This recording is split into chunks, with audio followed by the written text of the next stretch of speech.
چاہیے۔ آخر میں کچھ باتیں آج کے سیاسی حالات کے متعلق کرنا چاہوں گا۔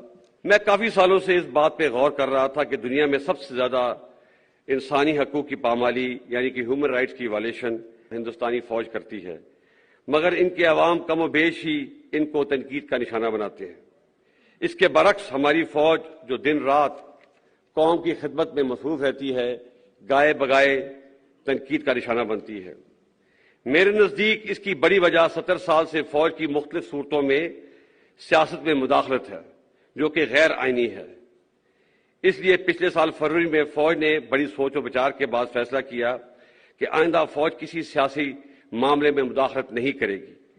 میں آپ کو یقین دلاتا ہوں کہ ہم اس پر سختی سے کاربند ہیں اور آئندہ بھی رہیں گے۔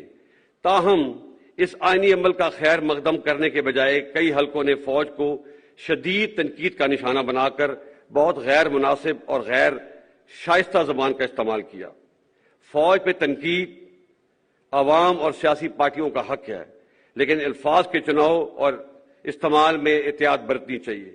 ایک جعلی اور جھوٹا بیانیہ بنا کر ملک میں ہیجان کی کیفیت پیدا کی گئی اور ابھی اسی جھوٹے بیانیے سے راہ فرار اختیار کی جا رہی ہے۔ سینئر لیڈرشپ کو غیر مناسب القابات سے پکارا گیا۔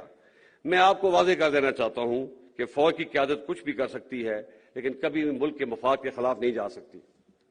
کیا آپ یہ سمجھتے ہیں کہ ملک میں ایک بیرونی سازش ہو اور آرمڈ فورسز ہاتھ پہ ہاتھ دھری بیٹھی رہیں گی؟